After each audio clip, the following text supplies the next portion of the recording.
Hello YouTube. This is Master MCP. Channel back on in. As you can tell in the description, I'm about to start a project here, or a new project. I'm wrapping up the Honda 250SX Restore, and it's coming along well. I just got to get tires and some mirrors, and I did get the paint, and I'm fixing to show you the paint right here. That's the paint I got. It's called Honda Victory Red. Come on, focus. Okay, there we go.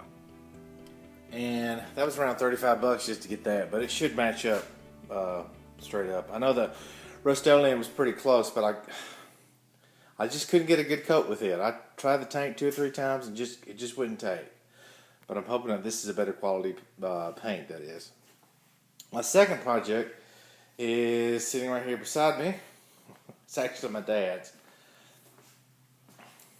And it is an old Ford tractor. And it is in horrible, horrible shape.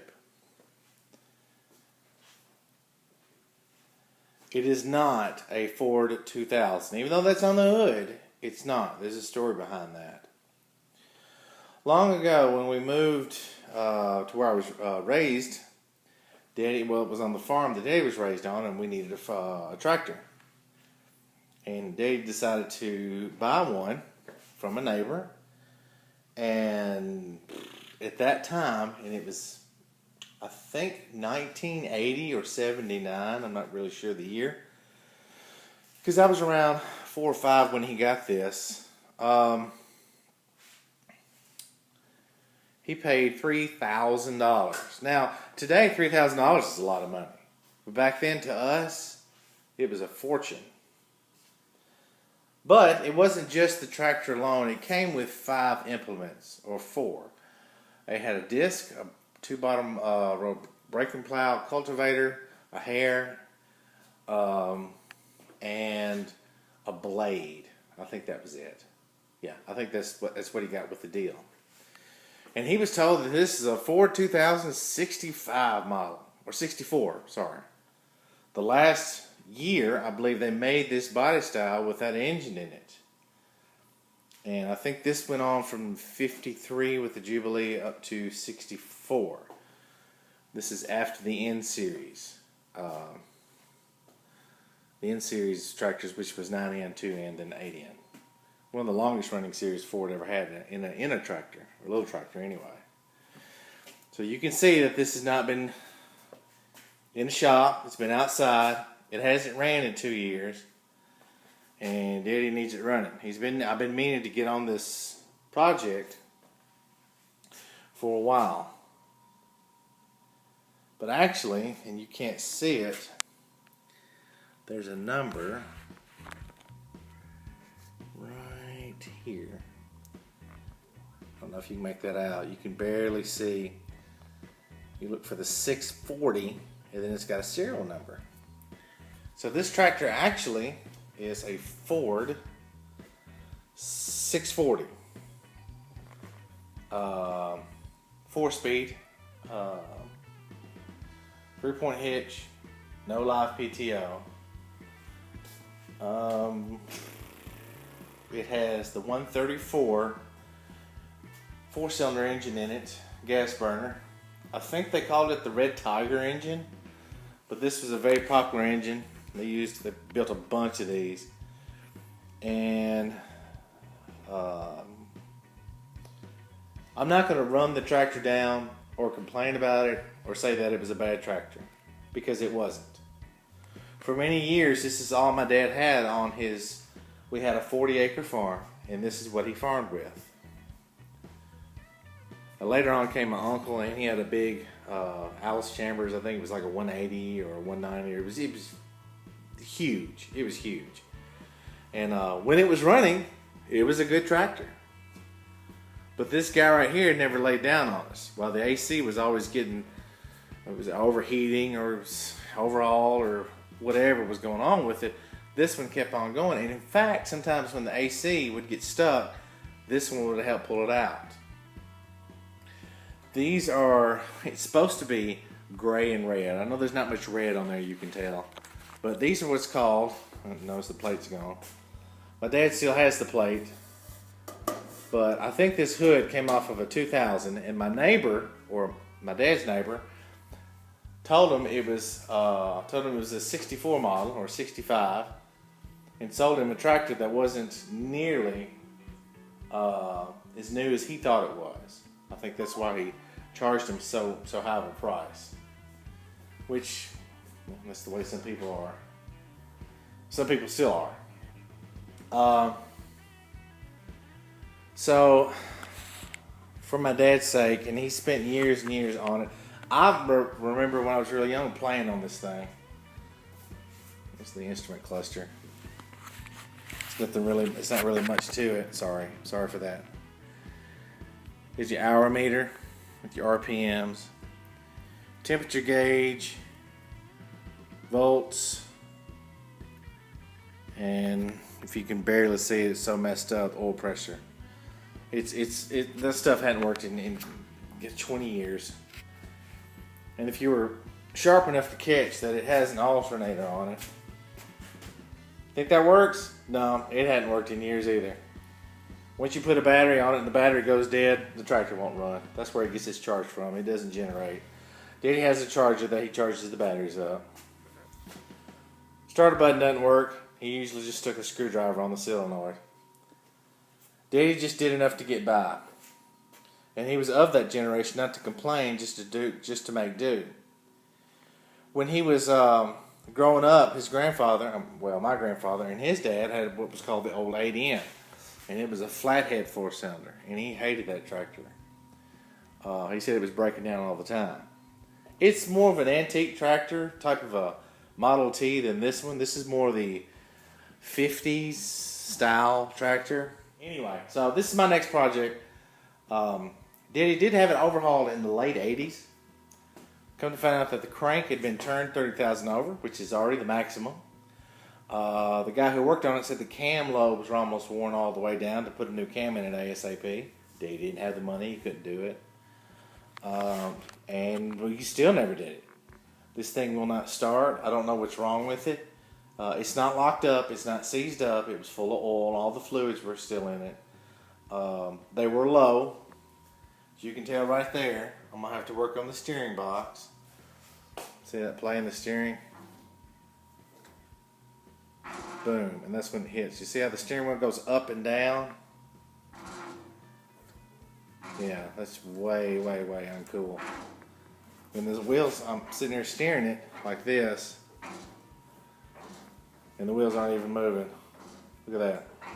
That's so much plays in that gearbox. So I've got to get in there. You can tell that it's leaked out. All the oil's leaked out. The transmission, it's empty. Well, I had that Daddy empty this before I brought it up here. Yeah, it was okay. The one in the rear differential is what I'm worried about. There's a clicking sound coming out of it, a hard knocking sound. And I'm going to have to get in there and see what's going on. Daddy said maybe a pint came out of it. If you look down here, you can probably see that at one point, well, it was leaking out of the PTO. I'm going to replace the seals in both these axles here. Replace the seal in the PTO and the axle here. And they're relatively cheap. It's just you got to get to them. I'm also probably going to take this joint off, the trumpet. Oh shoot! It's something to do with the trumpet because it's like the bell of a trumpet if you look at it. We'll take that off and take a look at the ring gear, make sure it's okay, it's not missing any teeth, because that's what it kind of sounds like. And Dave says it does that popping in every gear, so this leads me to believe that it's not in the transmission, that it's in the rear end. And I hope it's something simple, but we'll find out. So, and basically this is a restoration, preservation type thing. If I don't do anything to it, we're going to have to scrap it. We're just going to have to get rid of it. And I think there's still life in it. Daddy's given me the go to use his credit card, and he said do whatever I need to get it going. So I'm going to do that. Let me talk about some things here I've gotten. As you can probably saw in an earlier video, I've got there's an engine stand right there. This is part of a cherry picker or engine hoist. I've got my red implement. That's the color it's supposed to be right there. Yeah, it's nowhere on the tractor. Of course, here's some more paint. There's the Ford gray and there's the Ford red. This is for the 3-wheeler, I think. Yeah, that's for the 3. I've heard nothing but good stuff about this, and I'll probably talk about this later when I do the last video of the 3-wheeler, which should be coming up here pretty soon.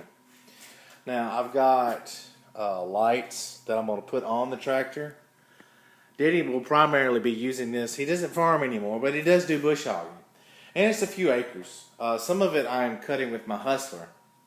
And that's another reason why I want to get this going, because I'm putting a lot of hours on the Hustler. Even though I know it can take it, and it's doing a great job. We got this, plus a bush hog. Why not use it? Plus we got the okay for it. This right here, since my daddy's going to be doing the bush hogging, he takes heart medication, and he has to cut at night. This is something, I'm going to put some lights on it. I don't know if you can see that light bar or not. I'm going to put this on the front of it. This was just an idea I had, because these lights are relatively cheap. This little light, this right here, I'm going to put 2 of them on each of the fenders. Right here, going to the back, you can move them this way once you get the bracket put on.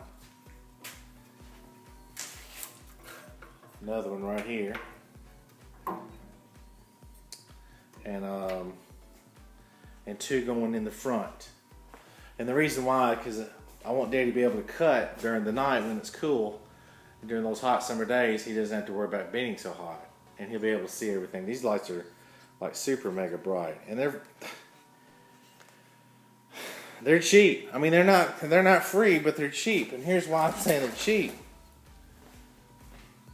If I wanted to go back original, which I'm gonna put this back on, you notice that this was probably missing. Here's the old light. Those things are ridiculously overpriced. I'm gonna put it back on. I welded probably a piece of steel in the back and attached it to that. And they're incandescent lights. They're not nearly as bright. So